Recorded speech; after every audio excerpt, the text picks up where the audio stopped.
দর্শক, আর মাত্র ৩ দিন পরে নির্বাচন। ৩ দিন পরে যখন নির্বাচন, সেই নির্বাচন কি প্রভাবিত হতে চলেছে?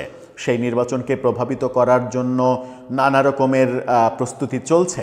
আমরা গতকালকেই বিএনপির নির্বাচন পরিচালনা কমিটির মিডিয়া উইং থেকে বলতে দেখেছি যে এই নির্বাচনকে ইলেকশন ইঞ্জিনিয়ারিংয়ের দিকে নিয়ে যাওয়ার চেষ্টা হচ্ছে। এরকম একটা মুহূর্তে দাঁড়িয়ে দৈনিক মানবজমিন তাদের সম্পাদকীয়তে বলার চেষ্টা করেছে যে এই নির্বাচনকে কেন্দ্র করে প্রশাসনিক কূ হতে চলেছে। ভয়াবহ একটা লেখনী দৈনিক মানবজমিনের সম্পাদকীয়তে। সেই লেখনীতে তারা বলছে প্রশাসনের মাধ্যমে এই নির্বাচন ইঞ্জিনিয়ারিংয়ের দিকে নিয়ে যাওয়া হবে এবং একটা বিশেষ দল কিংবা একটা বিশেষ জোটকে নির্বাচিত করে সরকার গঠনের দিকে নিয়ে যাওয়ার প্রস্তুতি চলছে। এই যে সম্পাদকীয় লিখল মানবজমিন, এটা বাংলাদেশের ৩ দিন পরেই যে নির্বাচন, সেই নির্বাচন নিয়ে নতুন সংকটের দিকে আমরা যাচ্ছি বলেই মনে হচ্ছে। চলুন একটু মানবজমিনের সম্পাদকীয়তা পড়ে দেখে বোঝার চেষ্টা করি যে তারা কি বলতে চাইলো, কি তথ্য তুলে আনলো। থাকবেন পলিটিক্স টিভির নিয়মিত। দর্শক, বলছিলাম মানবজমিনের সম্পাদকীয়র কথা। সেখানে প্রশাসনিক কূ এই ব্যাপারটা সবথেকে মারাত্মক ব্যাপার হয়ে এসেছে। এছাড়া অনেক বিষয় তারা আলোচনা করার চেষ্টা করেছে। খুব একটা বড় আলোচনা নয়, ছোট আলোচনা, কিন্তু এ যাবৎ পর্যন্ত নির্বাচন নিয়ে যত কথা হয়েছে ইনিয়ে বিনিয়ে কথা হলেও মানবজমিন এই লেখাতে সরাসরি ব্যাপারটা টাচ করার চেষ্টা করেছে এবং সরাসরি তারা বলছে যে এই নির্বাচনকে কেন্দ্র করে প্রশাসনিক কূ হতে চলেছে। প্রশাসনিক কূ দুই ধরনের হতে পারে। চলুন আগে তারা কি বলছে একটু দেখি। তাদের শিরোনাম করেছে এভাবে, প্রশাসনিক কূ এবং ফেব্রুয়ারির নির্বাচন। সেখানে তারা বলছে ঘরে বাইরে একই আলোচনা, ভোটের ফলাফল কি হতে পারে, কে জিতবে কে হারবে এ নিয়ে চায়ের কাপে ঝড় তুলছেন অনেকেই। হওয়ারই কথা, কারণ দীর্ঘদিন পরে একটি প্রতিদ্বন্দ্বিতাপূর্ণ নির্বাচন হতে যাচ্ছে। আয়োজন চূড়ান্ত, এই আয়োজন নিয়েই যত আলোচনা। ভোট কি নিরপেক্ষ হবে? প্রশাসনিক কর্মকর্তারা সঠিক দায়িত্ব পালন করবেন নাকি ফরমায়েশি কিংবা রাজনৈতিক পক্ষপাতিত্ব করবেন? সম্ভাব্য একটি প্রশাসনিক কূ আলোচনায় জায়গা করে নিয়েছে। প্রশাসনের মধ্যে একটা কূ হতে চলেছে সেটা বলছে তারা।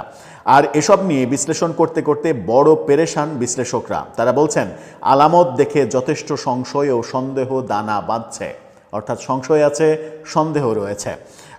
তাদের কথা, যেভাবে প্রশাসন সাজানো হয়েছে তাতে 2008-এর ইলেকশনের পরিস্থিতির কথা স্মরণ করিয়ে দেয়।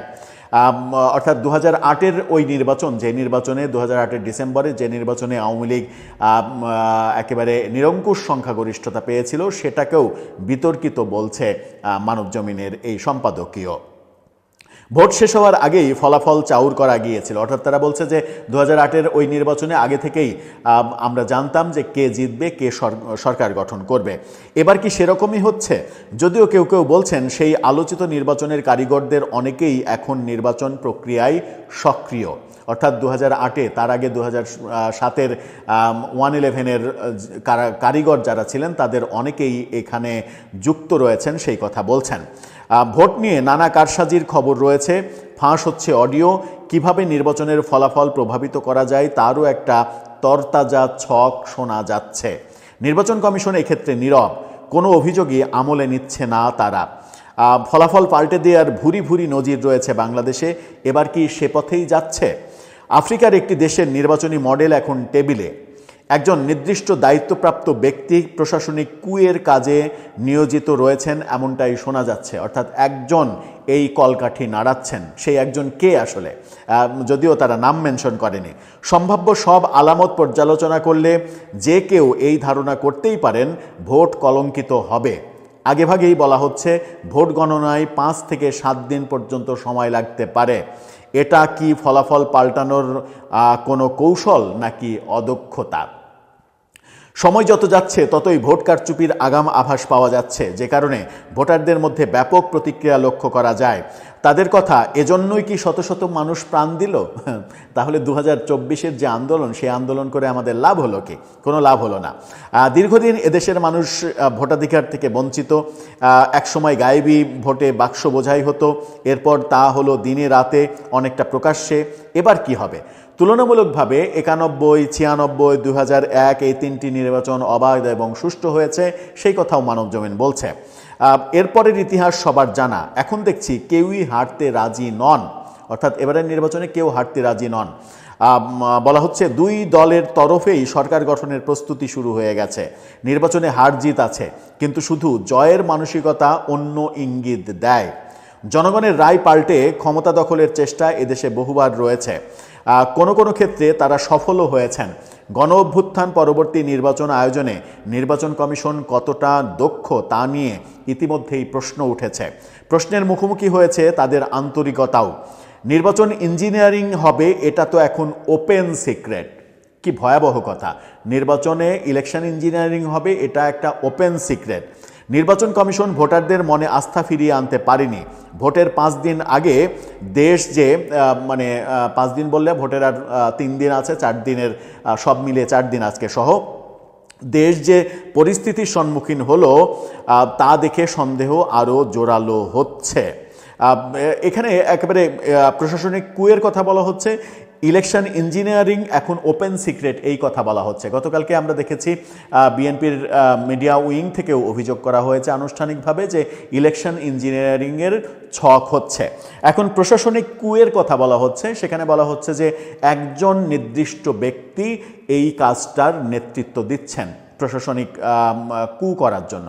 এখন প্রশাসনিক কু নানাভাবে হতে পারে হচ্ছে যে প্রশাসন সামগ্রিকভাবে সিদ্ধান্ত নিল যে এই নির্বাচন ম্যানিপুলেট করা হবে, নির্বাচনে তাদের সিলেকশন করা পক্ষকেই বিজয়ী করে দেয়া হবে। এই ব্যাপারটা যেমন হতে পারে, তেমনি আমরা একদিন আগেই যেটা দেখেছি, যমুনার সামনে সরকারি কর্মকর্তা কর্মচারীদের আন্দোলন এবং পুলিশের মার খাওয়া এবং তাদের আন্দোলন থেকে এরকম তথ্য ছড়িয়ে পড়া যে পে স্কেল ঘোষণা না করলে তারা নির্বাচনের কার্যক্রমে অংশ নেবে না, সেটাকে কেন্দ্র করে নতুন জটিলতা হতে পারে।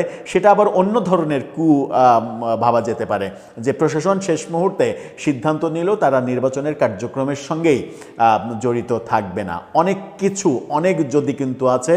এবং আমার ব্যক্তিগতভাবে মানবজমিনের এই সম্পাদকীয়টা পড়ে যে সন্দেহটা চতুর্দিক থেকে দানা বেঁধে উঠছিল, সেই সন্দেহটা আরও বেশি দানা বেঁধে উঠছে বলেই মনে হচ্ছে। এটাকে ঠেকানোর উপায় কি? এটাকে ঠেকানোর কোনো উপায় রয়েছে? আর মানবজমিনের এই সম্পাদকীয়র সঙ্গে গতকালকে বিএনপির ভাষ্য, এই ভাষ্য কিন্তু মিলে যায়। তার মানে কি বিএনপির বিরুদ্ধে এই প্রশাসনিক কু হতে চলেছে? বিএনপির বিরুদ্ধে ইলেকশনের ইঞ্জিনিয়ারিংয়ের চেষ্টাগুলো চলছে, যখন তার আগের দিন বিএনপির মহাসচিব বলেছেন এই নির্বাচন অবাধ, সুষ্ঠু হবে, নিরপেক্ষ হবে, কোনো ধরনের জালিয়াতি জবরদস্তির কোনো সুযোগ এবারের নির্বাচনে নেই। তার মানে কি বিএনপির মহাসচিব নিজেও বুঝতে পারছেন না যে প্রশাসনিক কু কিংবা ইলেকশন ইঞ্জিনিয়ারিংয়ের মেকানিজমগুলো চলছে? তারা কি ভোট যে 12 তারিখে হবে, ভোটের পরের দিন বুঝবেন? নাকি এই বোঝাবুঝির দরকার নেই? রয়টার্সের সঙ্গে সাক্ষাৎকারে তারেক রহমান যেটা বলেছেন যে তারা একা সংখ্যাগরিষ্ঠতা পেয়েই সরকার গঠন করবে, কারো সঙ্গে জাতীয় সরকার কিংবা সমঝোতার সরকার গঠনের প্রয়োজন হবে না। তার মানে বিএনপির ঊর্ধ্বতন ব্যক্তিদের আত্মবিশ্বাস রয়েছে যে এই নির্বাচনে কোনো সমস্যা নেই। তারা এমনকি 2/3 সংখ্যাগরিষ্ঠতা নিয়ে সরকারে যাবে। যখন চতুর্দিকে কানাঘোষা যে ইলেকশন ইঞ্জিনিয়ারিংয়ের মাঠ কিংবা ক্ষেত্র প্রস্তুত হচ্ছে, তাতে কার লাভ, কার ক্ষতি? কোনো একটা নির্দিষ্ট পক্ষকে বিজয়ী করে কাদের লাভ? কারা সেই এজেন্ডা বাস্তবায়ন করতে চায়? এতে কি দেশের কোনো লাভ আছে? দর্শক, আপনার কাছে এই প্রশ্ন জানিয়ে লিখতে পারেন আমাদের কমেন্ট।